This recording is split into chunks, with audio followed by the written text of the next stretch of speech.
Assalamualaikum warahmatullahi wabarakatuh. Alhamdulillah wassalatu wassalamu ala rasulillah wa ala alihi wa sahbihi wa mawalah. Amma ba'du, ya ibadallah, usikum wa iyaya bitaqwallah, faqad fazal muttaqun. Qala Allahu ta'ala fi kitabihil karim, a'udzu billahi minasyaitonir rajim, ya ayyuhalladzina amanu taqullaha haqqa tuqatih wa la tamutunna illa wa antum muslimun. Yang saya hormati kepala sekolah dan ibu-ibu guru, bapak-bapaknya nggak ada, tidak ada. Ibu-ibu, bapak-bapak tidak ada juga.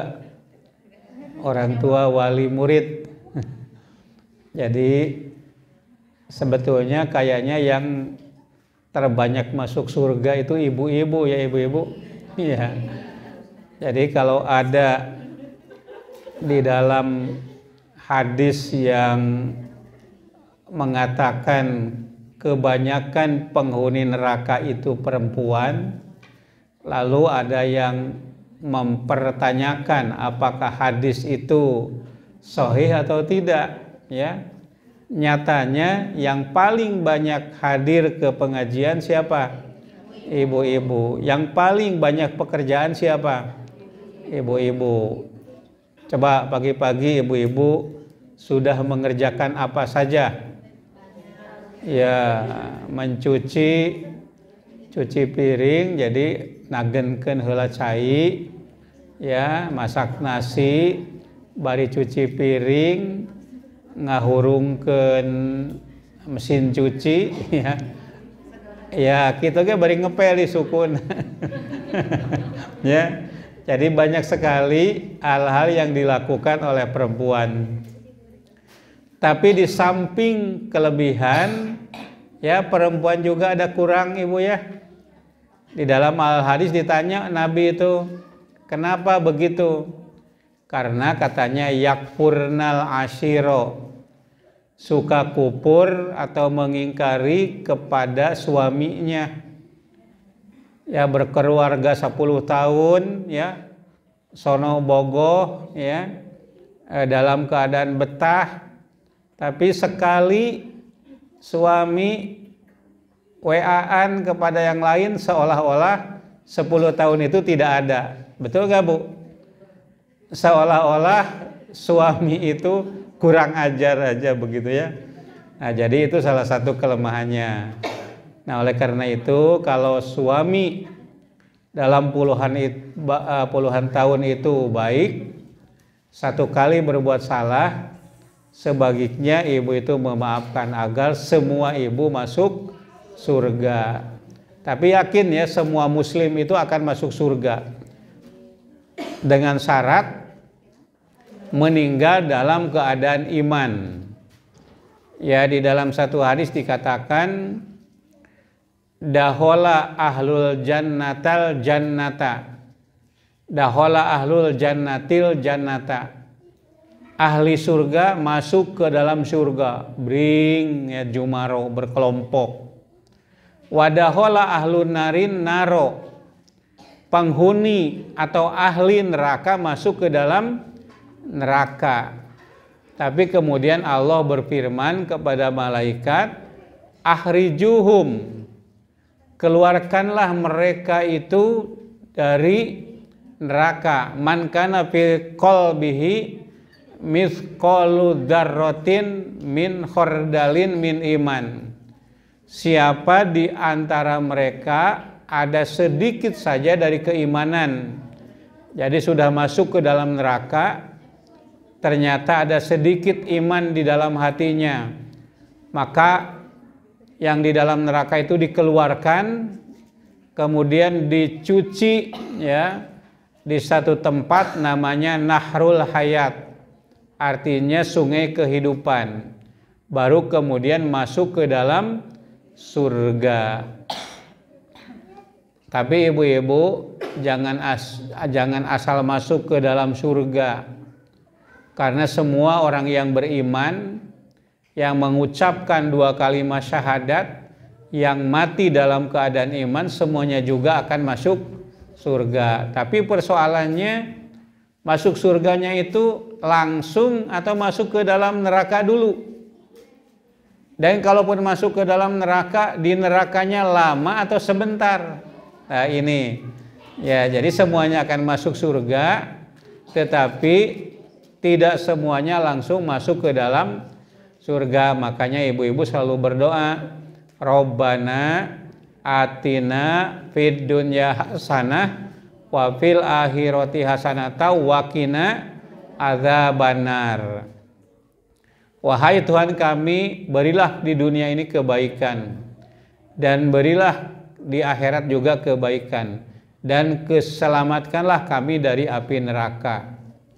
Ya, di dalam ayat itu katanya kita minta ya baik, masuk di akhirat itu dalam keadaan baik. Tapi di ujung ada kata-kata waqina adzabannar, selamatkan kami dari api neraka. Ini artinya apa? Artinya ada yang di akhiratnya itu baik, masuk surga, tetapi masuk neraka dulu. Yang kita minta jangan dulu masuk neraka, ya. Karena neraka itu panas. Kalau ingin mencoba, ada air mendidih, ibu duduk di dalamnya, ya. Itu belum apa-apanya dari api neraka itu. Ya, jadi seperti itu ibu sekalian. Tema kita sekarang mungkin bagi sebagian kok temanya masalah haid, nifas dan istihadah. Bagi laki-laki mungkin kurang penting ya. Tapi sebetulnya penting juga untuk memberitahu istrinya. Ya, yang namanya ilmu agama dan ilmu apapun semakin digali ternyata semakin luas. Ternyata masih banyak yang belum kita ketahui. Ibu-ibu sekalian, jadi ada 3 poin: haid, nifas, dan istihadah. Jadi kita mulai dulu dari haid, ya. Di dalam surat Al-Baqarah ayat 222 Allah berfirman, Yas'alunaka anil mahidi. Mereka bertanya kepadamu Muhammad tentang haid atau tentang wanita haid. Kul, katakan olehmu, berarti yang nanya di sini laki-laki ya. Maka walaupun yang dijelaskan itu haid, maka ini penting bagi laki-laki. Kul, katakan, hiya adzan. Dia itu adalah penyakit, adzan. Fa'tazilun nisa fil mahid. Jauhilah istri-istri itu yang istri dalam keadaan haid itu. Nah, bedanya di dalam Islam dengan Yahudi, orang Yahudi itu temannya Binyamin Netanyahu yang sekarang berbuat kejahatan terhadap kaum muslimin. Apabila bersentuhan dengan perempuan itu najis, kalau perempuannya itu haid, ya. Nah, kalau di dalam Islam tidak seperti itu, ya. Nabi mengatakan lakukan terhadap istrimu yang haid ilan nikah, kecuali bersenggama. Jadi lamun pak kekep naon ibu dengan istri itu apa bu? Bercengkrama dengan istri yang sedang haid itu tidak apa-apa. Yang tidak boleh itu melakukan hubungan suami istri. Ya, fa'taziluhunna hatta yatharna gitu ya. Wala taqrabuhunna, janganlah kalian mendekati mereka Nah, kata mendekati bukan hanya sekedar mendekati, artinya menggauli istri, begitu ya, melakukan hubungan suami istri itu yang tidak boleh. Hatta yatharna, sampai mereka itu suci. Fa idza tatahharna, apabila mereka itu sudah bersuci, fa'tuhuna min haitsu amarakumullah, ya, datangi istrimu sebagaimana diperintahkan oleh Allah. Nah, timbul pertanyaan dari ibu-ibu, kalau sudah haid, biasanya untuk membuktikan ibu itu sudah selesai haidnya atau tidak, bagaimana Bu caranya? Ngenteng karena kaca atau naon Bu? Entong dientengan isinen Bu. Pakai apa, misalnya pakai kapas, ya, ditetelkeun kadinya. Kalau sudah putih berarti sudah tidak haid. Nah, apakah yang dimaksud dengan ayat ini kalau sudah bersih tapi belum mandi, boleh tidak melakukan hubungan suami istri? Geus teu sabar, ya. Biasanya 7 hari, suaminya geus teu sabar, begitu ya. Ini semuanya sudah nikah ya? Bu Fikroh ini sudah nikah, Bu. Ya. Nah, jadi suaminya tidak sabar. Nah, itu apakah bisa langsung melakukan hubungan suami istri? Nah, maka di dalam ayat ini dikatakan fa idza tatahharna, apabila mereka itu sudah bersuci. Berarti bukan hanya sekedar suci, tapi harus sudah bersuci, sudah mandi wajib. Ya, ibunya pertama ingin segera, yang kedua mandinya supaya sekalian gitu. Mandi untuk mandi junub dan mandi untuk mandi haid sekaligus. Nah, itu tidak bisa ibu-ibu. Kalau yang sudah, itu yang sudah biarlah berlalu gitu. Ya, tapi kalau yang belum, ya, ibakeula Bu. Mandi dulu ya. Fa idza tatahharna fa'tuhunna min haitsu amarakumullah. Apabila mereka itu sudah bersuci, maka ya, datangi istrimu itu sesuai dengan yang diperintahkan Allah. Jadi menggauli istri itu diperintahkan oleh Allah. Standar nasionalnya berapa Bu standar nasionalnya? 1 minggu minimal 2 kali. Dalam 1 hari maksimal 2 kali. Coba diulangi Bu rumusnya. 1 minggu minimal 2 kali. Dalam 1 hari maksimal 2 kali entong leuwih, ya. Kajaba anu anyar panganten, ya. Eta mah kudu seperti salat 5 waktu. Teh cai Pak ye Bu eta. Kumaha cenah Bu anu anyar panganten mah seperti salat 5 waktu.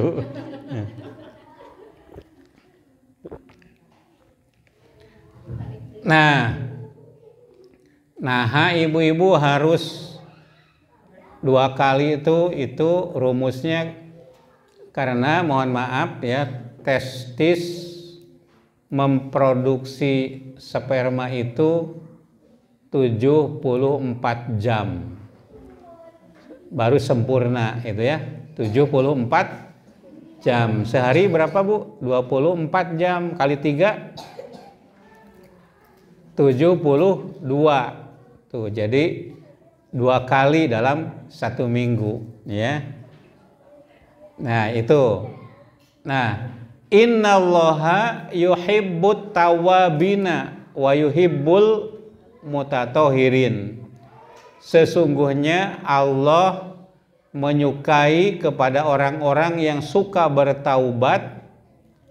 Bertaubat itu membersihkan batin. Ya, hari ini dari pagi sampai sore kita itu berbuat dosa. Jadi sorenya itu bertaubat malam-malam. Ya, jadi ada taubat harian, ada taubat mingguan, ada taubat bulanan dan taubat tahunan. Jadi tiap waktu kita itu bertobat. Allah itu suka kepada orang yang bertaubat. Ini menunjukkan bahwa manusia itu seringkali berbuat kesalahan gitu. Coba ibu-ibu dari pagi-pagi ada yang menolak suaminya dibuatkan kopi. Oh, tidak ada, berarti solehah semua ya. Solehah ibu-ibu, cekatan. Nah, jadi itu yang pertama. Yang kedua, wa yuhibbul mutatohirin. Dan Allah itu menyukai, mencintai kepada orang-orang yang suka bersih. Jadi kalau sudah haid, ya belum mandi, terus melakukan hubungan suami istri, encan bersih pisan, ya. Tapi kalau sudah mandi itu sudah bersih, sudah seger, ya. Saya mempelajari, ya ibu-ibu, ada 5 bentuk impotensi gitu ya. Impoten itu artinya tidak berdaya suaminya itu.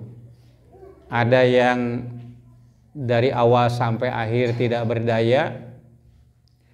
Ada yang mohon maaf ya di tengah-tengah berhenti.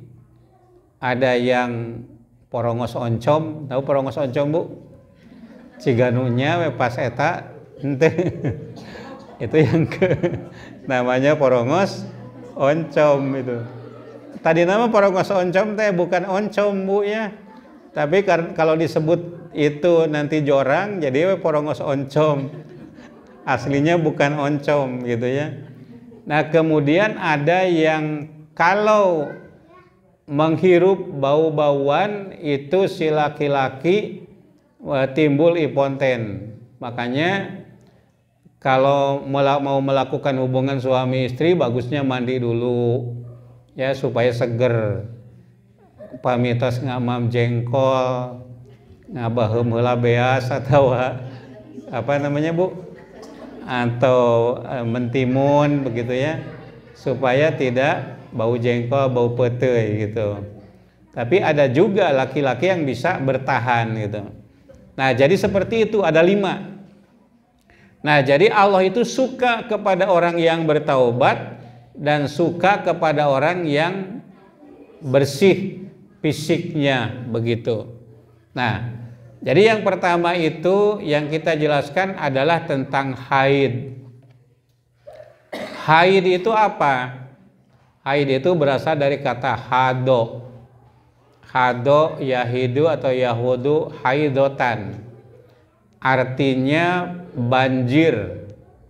Ya, orang Arab kalau menyebut banjir itu misalnya hadol wadi, ya lembah ini banjir.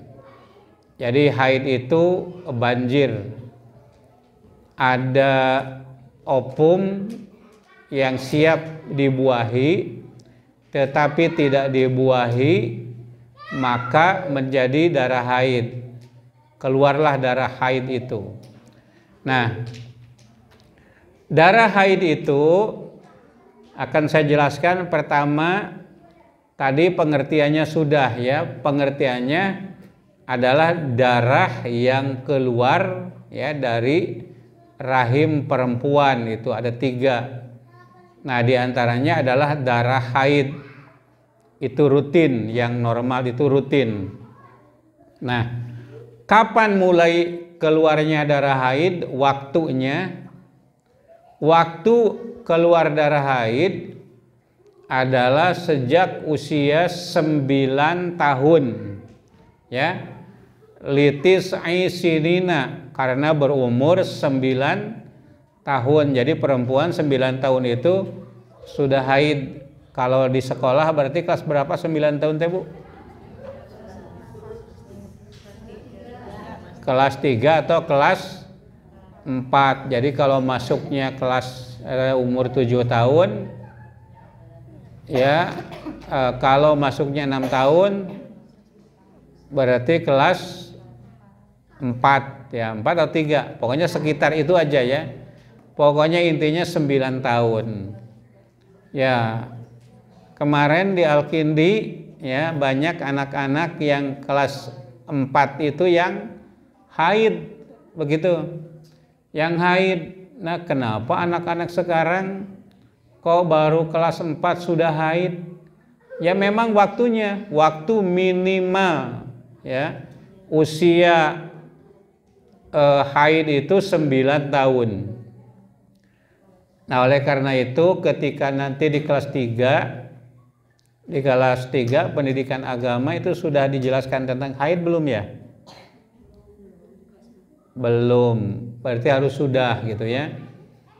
Jadi nanti di bukunya atau di kurikulumnya kelas 3 itu harus sudah dibahas masalah haid.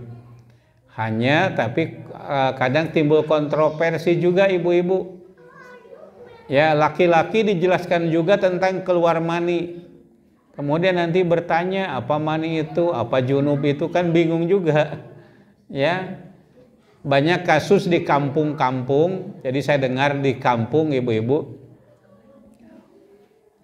Banyak di kampung itu anak-anak kecil melakukan, mohon maaf, perzinaan ya. SD begitu. Karena apa? Ada ustadz katanya, Pak, di kampung saya itu kalau menjelaskan tentang jima itu diperagakan, pakai peraga gitu. Menjelaskan tentang mani diperagakan gitu. Nah, sehingga anak-anak itu terinspirasi untuk melakukan itu. Nah, jadi bagaimana seorang guru mengajarkan sex education itu masuknya kepada pendidikan seks gitu ya. Sex education pada anak-anak SD, tapi tidak menyebabkan anak-anak itu terinspirasi untuk menindaklanjutinya. Jadi ini penting untuk kita jalankan gitu. Nah, kemudian berhentinya kapan? Ya, namanya sanatul ya'si gitu ya, dalam fikih namanya sanatul ya'si, yaitu berhentinya dari haid. Kalau Imam Hanafi ya berpendapat wanita berhenti haid itu umur 55 tahun. Imam Maliki berpendapat wanita berhenti haid itu umur 70 tahun. Imam Syafi'i berpendapat wanita berhenti haid itu umur 62 tahun. Sementara Imam Hambali berpendapat ya berhenti haid itu umur 52 tahun. Pertanyaannya mana nu bener? Saya tanya kepada ibu-ibu, sudah berhenti haid belum, Bu? Belum ya? Karena belum umur 55. Ibu-ibu mah Mahmud Abbas ya. Mamah muda, anak baru 1. Iya. Jadi itu pendapat-pendapatnya. Ketika saya memberikan ceramah kepada ibu-ibu yang sudah pada tua, saya tanya, beragam, ada yang 55, ada yang 60, memang begitu. Jadi para ulama itu bertanya kepada ibu-ibu yang sudah berhenti haid, memang beragam begitu ya. Nah, oleh karena itu tergantung kepada pribadi-pribadi orang itu. Jadi masa menopause itu disebutnya itu menopause ya, berhenti haid. Ada yang 40 tahun sudah berhenti, ada yang 45, ada yang 50. Jadi itu tidak seragam, tergantung faktor-faktor yang mempengaruhinya.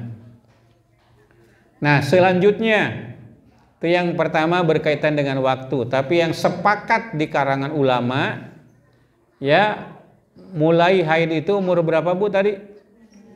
9 tahun. Berarti kalau ada anak yang sudah keluar darah tapi baru 1 tahun, itu namanya bukan darah haid. Umur 7 tahun bukan darah haid.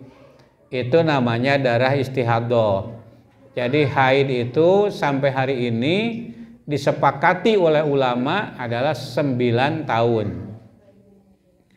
Nah, kemudian kapan berhentinya? Ya tergantung kepada pribadi-pribadinya. Ada yang 40 tahun. Nah, ini implikasinya seperti apa? Akibat hukumnya.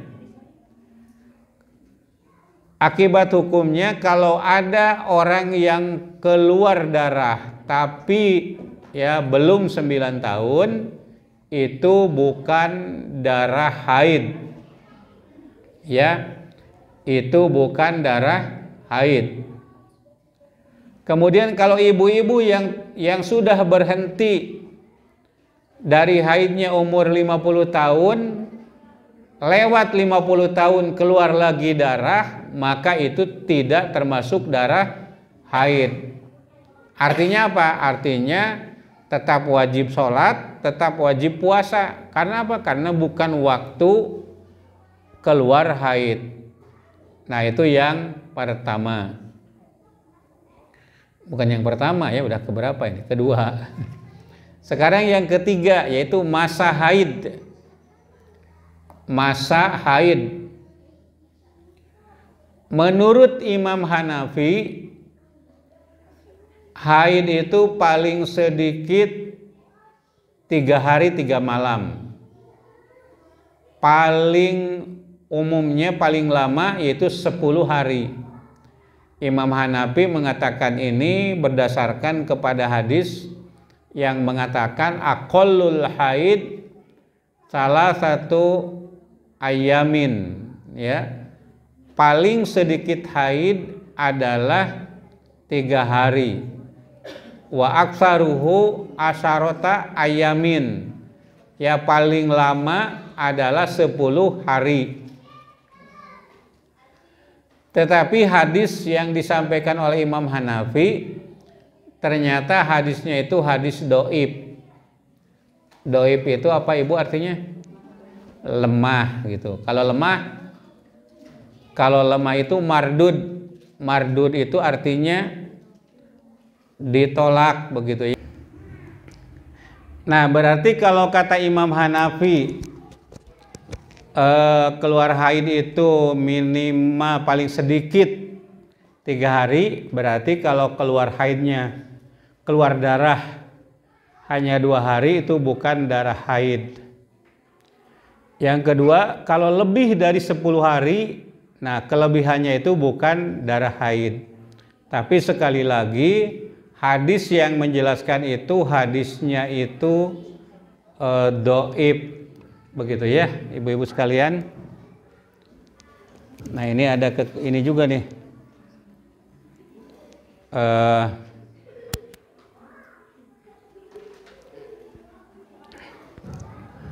ya, itu menurut Imam Hanafi. Nah, menurut Imam Syafi'i haid yang paling sedikit adalah sehari semalam. Sehari semalam. Dan umumnya perempuan itu 6 atau 7 hari. Dan paling banyak adalah 15 hari. Itu paling banyak. Apa akibat hukumnya? Jadi kalau keluar darah tapi cuma 1 hari, itu bukan darah haid. Kalau lebih dari 15 hari, itu juga bukan darah haid. Ya, kebanyakan perempuan haidnya itu 6 atau 7 hari. Ya, nah begini. Pertanyaannya, Ibu nanti boleh langsung nanya aja Ibu ya, biar biar nggak lupa. Misalnya ibu-ibu lah mau nanya kemah bakal lupa ya. Jadi ketika saya menjelaskan boleh ngacung ke Bu Pikroh ya. Iya. Jadi begini, misalnya ibu-ibu itu biasa keluar haidnya itu tanggal 1. Nanti berhenti tanggal Ya 7 hari berarti. Nah, ternyata setelah tanggal 8 teh keluar deui. Tas kitu keluar deui. Ya. Nanti kemudian kalau sudah lebih dari 15 hari, nah maka itu darah istihadah. Darah istihadah bukan lagi darah haid, ibu-ibu. Itu darah istihadah. Berarti kalau darah istihadah wajib sholat, wajib puasa, boleh melakukan hubungan suami istri. Boleh melakukan hubungan suami istri gitu. Jadi sekali lagi ibu-ibu, kalau ibu-ibu terbiasa 7 hari ya haidnya, satu waktu sampai 10 hari masih haid, yaitu anggap saja haid, ya anggap saja haid sampai 15 hari. Itu yang jadi patokan ya. Jadi ambil saja pendapat Imam Syafi'i ini yang kedua ini. Nah, baru kalau lebih dari 15 hari maka itu bukan haid lagi, jadi mandi. Sudah mandi biasa sholat sebagaimana biasa walaupun masih keluar haid. Ya, walaupun masih keluar darah, bukan haid berarti ya. Masih keluar darah, jadi sudah wajib mandi kalau sudah lebih dari 15 hari. Ada yang punya pengalaman begitu, Bu? Biasanya 7 hari atau 11 hari masih tetap keluar darah. Tunggu sampai 15 hari. Anggap saja itu haid ya. Sudah lewat 15 hari, maka kita mandi, kemudian kita wajib sholat seperti biasa. Yaitu mengenai masa haid. Nah, sekarang saya akan menjelaskan apa yang disebut dengan anako. Anako itu artinya di tengah-tengah haid itu tiba-tiba kering. Ya, kenapa biasanya seminggu, ini baru 2 hari sudah kering, nyana kapas ya. Ya, saya di rumah ku naon ku naon. Ku kapas ya biar bersih ya Bu ya. Dicek ternyata bening. Oh, bersih. Besoknya keluar lagi darah. Nah, pertanyaannya, apakah itu masuk ke dalam haid ya atau tidak haid? Ya. Kalau menurut Imam Hanafi dan Syafi'i itu masuk ke dalam kategori haid. Artinya belum wajib sholatnya karena itu masuk ke dalam masa haid. Belum masuk sholat. Nah, tapi nanti kalau sudah 6 hari atau 7 hari sebagaimana biasa, ya baru kita melaksanakan sholat seperti biasa gitu. Walaupun ini tidak sepakat semuanya, Imam Maliki dan Hambali itu masuknya ke dalam masa suci ya, berarti wajib sholat. Nah, selama tidak ada dasar dari Al-Quran dan hadis, kita ikuti salah satu pendapat. Kita pegang saja pendapat Hanafi dan Syafi'i itu tadi. Lalu timbul pertanyaannya lagi yang berikutnya, apakah wanita yang sedang hamil itu bisa keluar haid atau tidak? Nah, di sini para ibu sekalian, lagi-lagi ulama berbeda ya. Ada yang mengatakan bahwa yang tadi imam yang 4, ada yang mengatakan di antara mereka wanita yang hamil juga bisa saja keluar haid, tapi yang lain mengatakan tidak keluar haid. Nah, yang saya ikuti adalah pendapat yang kedua tadi. Ya, kenapa? Karena di dalam hadis dikatakan ketika Ibnu Umar itu anaknya Umar Ibnul Khattab akan menceraikan istrinya, sedangkan istrinya itu dalam keadaan haid. Lalu dia mengatakan la tutallikha, jangan engkau menceraikan istrimu itu ya kecuali ila hamilan, kecuali istrimu itu dalam keadaan hamil, autohiron atau dalam keadaan suci. Nah, dari sini ulama mengatakan bahwa yang haid yang hamil itu tidak haid. Apa implikasinya? Kalau ada ibu yang sedang hamil, jadi saya melihat ke sini ya. Ada ibu yang sedang hamil sekarang? Ada. Nah, ada yang sedang hamil tapi keluar darah. Ya, ada yang sedang hamil tapi keluar darah, maka itu jangan dipandang darah haid. Itu adalah darah istihadah atau darah penyakit, ya, darah penyakit, bukan darah haid, ya. Oleh karena itu tetap saja wajib sholat, tetap wajib puasa. Coba diulangi, ibu yang sedang hamil keluar darah, maka darah itu bukan darah haid, ya, tapi darah istihadah, ya. Begitu Bu Bu Fikroh, ya. Jadi kalau ada keluar darah sedang hamil itu bukan darah haid tapi darah istihadah. Artinya kalau sedang puasa wajib puasa, sholat wajib sholat. Nah, begitu ibu-ibu. Nah, yang berikutnya yang akan saya jelaskan adalah mengenai warna darah haid, ya. Saya gabungkan pendapat Imam Syafi'i, Imam Hanafi, Maliki dan Hambali, ya. Warnanya itu pertama hitam. Ada yang warna hitam darah haidnya, Bu? Yang kedua merah. Jadi maksudnya ada yang hitam, ada yang merah. Yang ketiga warnanya itu kuning. Yang keempat warnanya itu keruh. Yang kelima warnanya itu coklat. Yang keenam warnanya hijau. Ya. Ada yang warna hijau karena minum cet.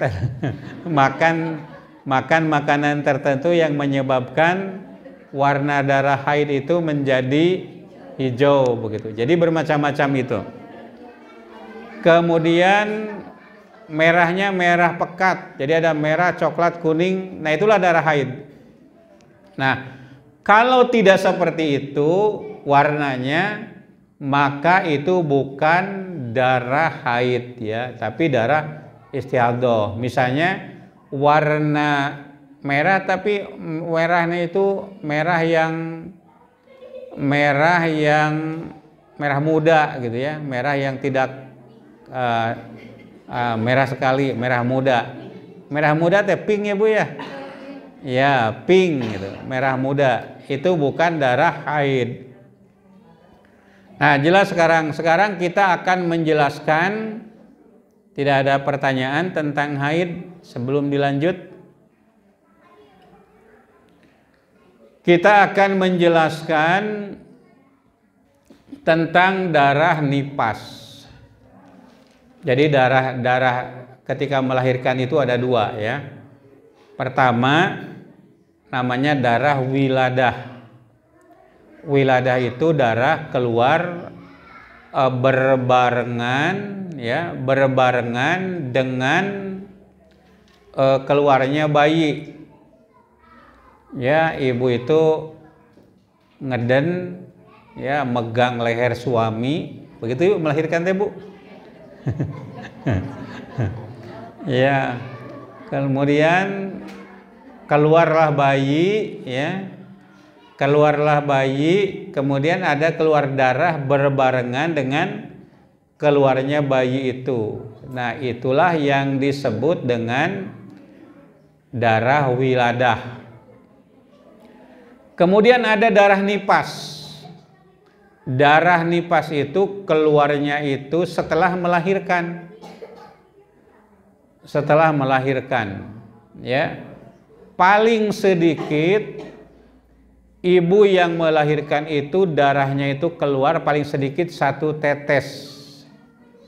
Atau bahkan ada ulama yang mengatakan tidak ada batasnya, karena pada zaman Nabi ada seorang perempuan yang lahir tanpa mengeluarkan darah sedikit pun gitu. Ya, tanpa mengeluarkan darah sedikit pun gitu. Pada zaman Nabi seperti itu. Duka budakna jadi naon ya punya. Ya, katanya Nabi juga ketika dilahirkan ibunya tidak mengeluarkan darah, tapi saya tidak tahu itu. Yang saya ketahui ada perempuan pada zaman Nabi yang melahirkan tanpa mengeluarkan darah setetes pun gitu. Nah, kemudian pada umumnya perempuan keluar nipas itu 40 hari. Ya, 40 hari. Pada umumnya. Tapi paling lama adalah 60 hari. Apa ini artinya? Artinya kalau sudah 40 hari, kenapa ya si cikal mah da baheula 40 hari, ini sudah 50 hari masih keluar darah. Anggap saja itu darah nipas, tidak boleh digauli dulu oleh suami, sabar dulu ya. Nah, baru setelah 60 hari, nah baru ya wajib lagi puasa, wajib sholat, mandi, dan boleh melakukan hubungan suami istri. Walaupun masih keluar darah, yaitu namanya darah istihadoh, darah penyakit. Darah penyakit, ya, itu namanya darah istihadoh. Jelas ibu-ibu ya mengenai darah ini. Nah, kemudian yang akan saya jelaskan hal-hal yang dilarang karena haid dan karena nipas. Yang pertama, jelas dilarang sholat. Dilarang sholat. Haram hukumnya sholat bagi wanita yang haid atau nipas. Yang kedua, dilarang tawaf. Tawaf itu kan harus suci. Nah, makanya orang yang melaksanakan ibadah haji suka mengupayakan agar nanti ketika waktu tawaf itu tidak keluar darah haid ya. Pakai apa? Pakai pil atau pakai apa? Apa namanya, menstrual regulation atau apa namanya itu? Jadi diatur sedemikian rupa supaya tidak haid. Nah, akan tetapi ya, Ibnu Taimiyah berpendapat, Ibnu Taimiyah ini, kalau kebetulan ibu ente sempat ke dokter supaya ditahan haidnya, nanti selesai haji saja gitu ya. Nah, ternyata di sana haid. Kalau ibu menunggu, katakanlah tawaf ifadah itu, menunggu selesai haid, itu waktunya tidak akan keburu ya. Sedangkan tawaf ifadah itu misalnya setelah wukuf di Muzdalifah gitu misalnya gitu ya. Nah, jadi tidak akan sempat ya karena awal haidnya. Nah, maka kata Imam Ibnu Taimiyah itu darurat ya, ada pengecualian darurat. Tapi ini pendapat Ibnu Taimiyah. Jadi kalau nanti kebetulan ibu melaksanakan ibadah haji sedang haid, ikuti saja pendapat itu, yaitu dibolehkan karena dalam kondisi darurat gitu. Itu tawaf ya. Kemudian membaca, menyentuh dan membawa Al-Quran. Nah, tetapi hadis yang menjelaskan itu, hadisnya itu semuanya dhaif. Kalau membaca Al-Quran, apa artinya? Artinya membaca Al-Quran itu ya kembali lagi, apakah hadis dhaif itu boleh dipakai atau tidak? Makanya kalau ada perbedaan, ibu mohon dimaklumi ya. Yang mengatakan boleh yang haid baca Quran, boleh yang haid bawa Quran, menyentuh Quran. Kenapa? Karena dalil yang digunakan untuk itu dhaif. Dhaif itu artinya lemah, gitu ya. Adapun ayat yang Al-Quran, la yamassuhu ilal mutahharun, tidak boleh, tidak menyentuhnya kecuali yang disucikan. Itu tafsirnya beragam di kalangan ulama. Ayat ini menjelaskan, orang-orang kafir Quraisy mengatakan begini, ibu-ibu, Al-Quran itu katanya turun dari setan. Kemudian ayat ini turun, la yamassuhu ilal mutahharun, tidak ada yang menyentuh Al-Quran ini kecuali yang disucikan, yaitu para malaikat. Jadi tidak dibawa oleh setan. Itu ayat itu, surat Al-Waqiah gitu ya. Nah, jadi di sini ada perbedaan pandangan karena berbeda dalam menafsirkan Al-Quran dan berbeda dalam masalah menggunakan hadis dhaif. Apakah hadis dhaif bisa digunakan atau tidak? Yang boleh menggunakannya itu berarti tidak boleh perempuan menyentuh Quran ketika haid. Ya, walaupun demikian katanya kecuali yang mengajar tahfiz ya, itu dalam kondisi darurat. Nah, jadi berbeda seperti itu. Nah, bolehkah yang haid pergi ke masjid? Ya, dalam hadis juga dikatakan la uhillu, aku tidak menghalalkan al masjida lil haid walal junub, ya, tidak menghalalkan bagi yang haid berada di masjid dan orang yang junub. Tapi ini juga ada berbeda pendapat begini, ya. Ketika Rasulullah berada di rumah, Rasulullah itu memerintahkan kepada Aisyah untuk mengambilkan imamah itu tutup kepala. Tutup kepalanya itu ada di dalam masjid. Lalu Aisyah mengatakan, "Ya Rasulullah, aku ini sedang haid." Lalu Nabi mengatakan, "Haidmu itu bukan di tanganmu," katanya, ya. Haidnya bukan di tangan, tapi di mana, Bu? Iya.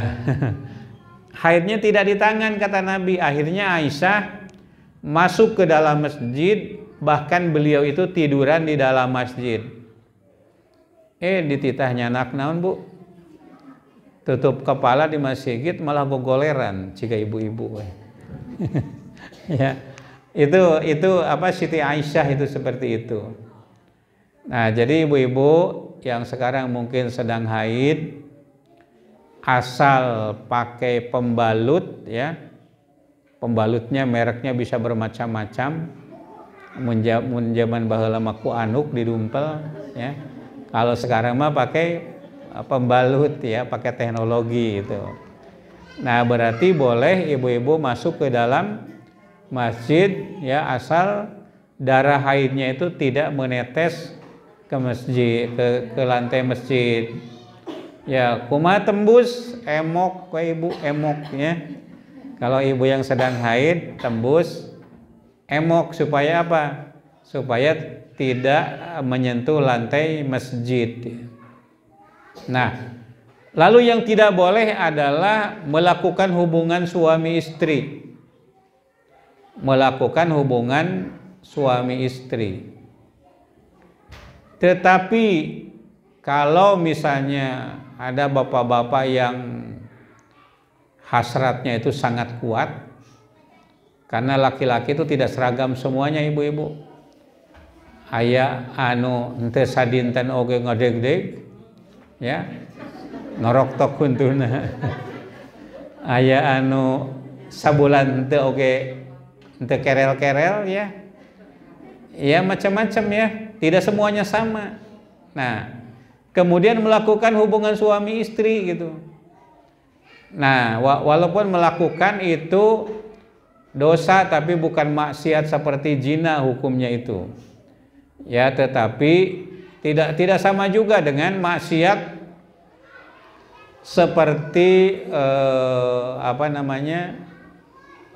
seperti ya mungkin mirip-mirip onani atau masturbasi ya. Kalau laki-laki namanya onani, kalau perempuan masturbasi ya. Ya anakihu yaduhu yadahu malunun, yang nikah dengan tangannya dilaknat. Tapi ada orang tertentu yang hiper ya, yang hiperseks ya. Ada seorang kepala sekolah ya, pagi-pagi istrinya ini Bu, istrinya maksa, nanti pas istirahat suaminya dijemput lagi ya, pas pulang jam 12 karena waktunya pulang dijemput lagi oleh istrinya. Ada yang seperti itu ya, ya itu namanya hiperseks. Ada juga laki-laki yang begitu. Sampai ibu-ibu ada yang konsultasi kepada saya, istrinya itu tidak mau, lalu mengundang saya untuk menyelesaikan keluarganya itu.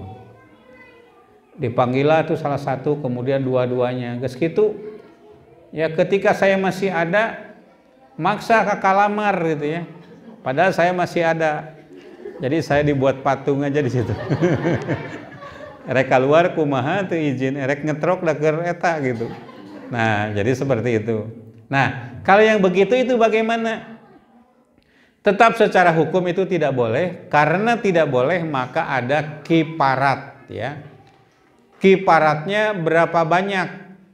Kiparatnya itu adalah 1 dinar kalau dalam kondisi darah haidnya itu merah. Dan kalau kekuning-kuningan atau coklat, maka kiparatnya itu 1/2 dinar. Ya Bu ya. Ada ibu-ibu yang suaminya jauh, di mana, di Batam, di Jakarta ada. Ayo Bu. Datang nate sabulan sakali. Ya. Datang ka dieu ibu nate keur haid. Nah, begitu. Maksa gitu ya. Karena sudah pusing kepalanya. Nah, maka kalau dalam kondisi begitu bayar kiparatnya itu, yaitu bersedekah dengan 1 dinar atau 1/2 dinar. 1 dinar itu berapa gram Bu? 1 dinar itu 4,25 gram. Bener nggak? Saya takut salah ini. Tolong anu Google. Coba mana anu itu Bu ini ada? Atau siapa? 1 dinar itu berapa gram? Besi aya ibu anu tos kitu kedah bayar Bu. Aya 1 dinar berapa gram? 1 dinar berapa gram?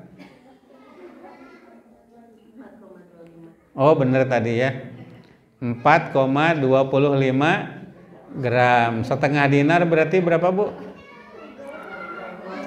Ya 2,12,5 gram. Begitu ya, lumayan ya Bu ya. Sabaraha harga emas ayeuna? 750, berarti 1,5 juta ya, sodakoh ya. Kepada siapa? Boleh kepada guru-guru Al-Kindi. Jadi engke ibu teh nu datang ke kepala sekolah, Bu, abdi ngelakukan gitu keur haid. Ya. Ya itu nggak apa-apa, tidak apa-apa. Harus itu wajib hukumnya ibu-ibu. Kalau yang sudah terjadi itu hukumnya wajib begitu ya. Nah, jadi tidak termasuk kepada maksiat yang berat. Kalau riba kan memakan riba 1 dinar sama dengan menjinahi 36 kali berzina. Jadi berat riba itu ibu. Ya berat riba itu. Jadi itu beberapa hal yang dilarang ya bagi orang yang dalam keadaan haid dan nifas itu ya. Ya bagi ibu-ibu saya kira sebelum diakhiri ya, silakan kalau ada yang mau bertanya silakan. Ya Bu, jangan malu-malu Bu. Ya, di WA akan itu hari isin mah. Di WA akan ke wali kelas masing-masing. Ya, tolong disebut nami cenah hamba Allah we. Ya, jadi ibu-ibu, nah kemarin ini ada masalah di sekolah kita, ada anak-anak sudah mulai haid, ada yang sudah ya naksir kepada lawan jenis ya.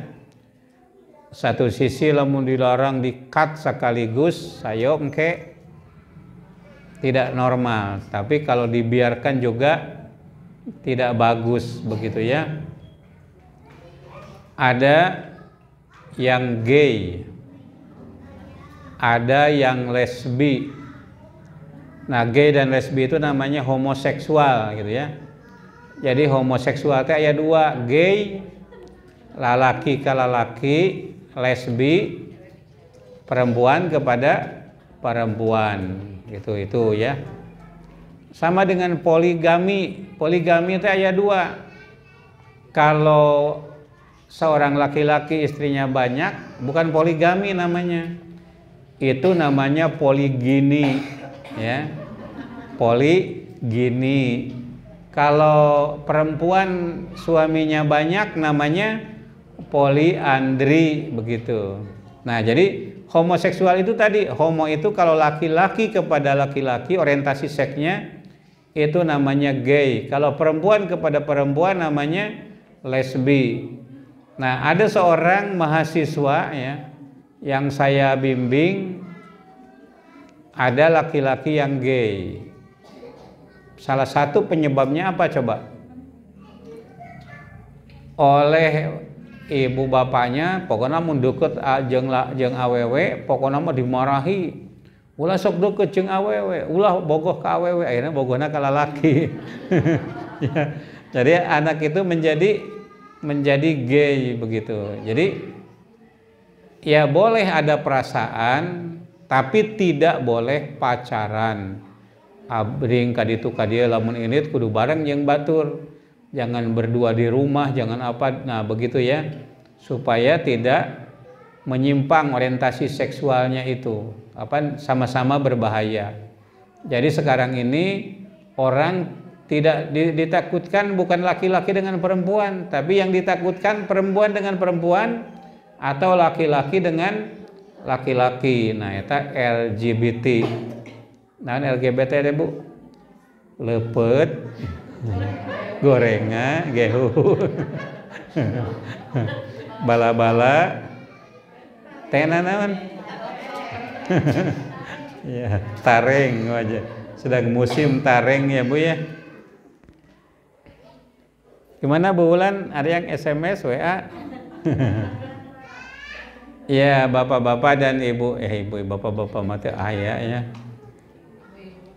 Ibu-ibu sekalian, saya terima kasih kepada ibu-ibu yang setia ya. Jadi kalau ibu berbuat baik, ajak orang lain, ya Bu ya. Kalau berbuat baik, ajak orang lain, termasuk hadir ke tempat ini, ajak teman-teman satu grupnya Katakanlah kelas 1, kelas 2 ajak semuanya. Masih tetap bertahan yang paling banyak kelas 2, kelas 3, kelas 4, kelas 5 tadi masih tetap jumlahnya segitu, Bu.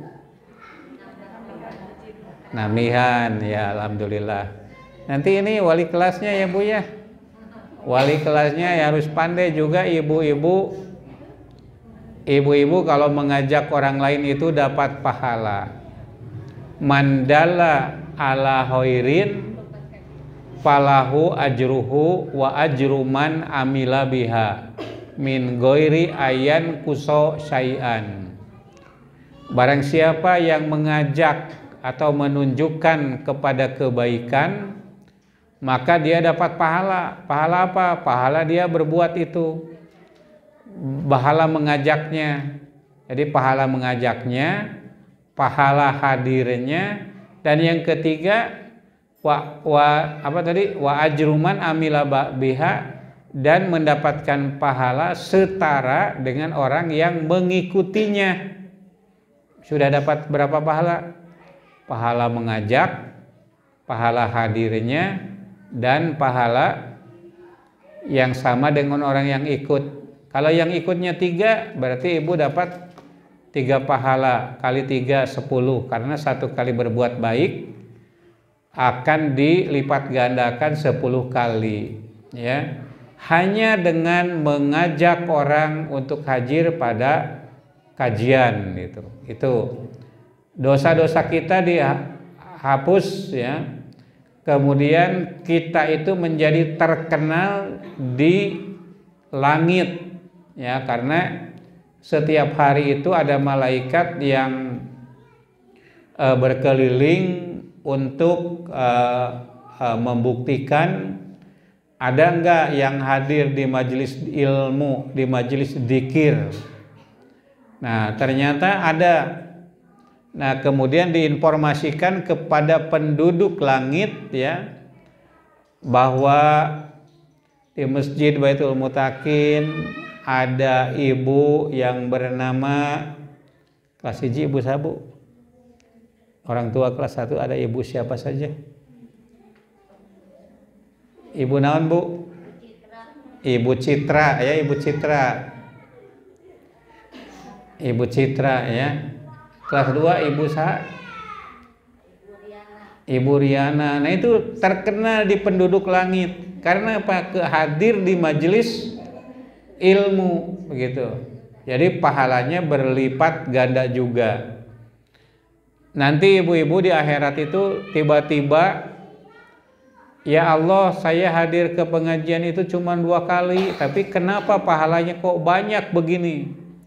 Betul, kamu hadir cuma 2 kali, tapi banyak orang yang mengikutimu, maka engkau mendapatkan pahala mereka. Sebaliknya kalau berbuat dosa juga begitu. Jadi kalau berbuat dosa diikuti oleh orang lain, nah maka dosanya menjadi banyak. Saya berbuat salah ini cuma 1 kali, kenapa kok jadi banyak begini? Betul, kamu berbuat salah begini cuma 1 kali, tapi kamu mengajak kepada orang lain gitu. Makanya tadi kata Ibu Rika, Bu Kepala Sekolah, apa tadinya, Bu? Ciga warung nasi padangnya. Kalau apa, Bu? Kalau kebaikan sebarkan kepada orang lain, tapi kalau yang buruk sampaikan kepada kami, ya. Itu moto warung nasi padang ya, Bu ya. Jadi warung nasi padang itu begitu, karena ada siswa angkatan pertama SD Al-Kindi itu orang Padang yang punya rumah makan apa, Bu? Bungo Tanjung tuh. Bungo Tanjung itu di Al-Kindi, anak yang angkatan pertama itu anak itu. Ibu-ibu sekalian, itu saja yang dapat saya sampaikan. Ya, kalau ada pertanyaan untuk yang akan datang, boleh. Kalau misalnya bagian saya menyampaikan materi sebelum hadir itu silakan di WA kan kepada wali kelasnya untuk disampaikan pada kajian, itu boleh juga. Terima kasih, nasru minallah wa fatun qarib wa basyiril mu'minin walhamdulillahirabbil alamin. Wassalamualaikum warahmatullahi wabarakatuh.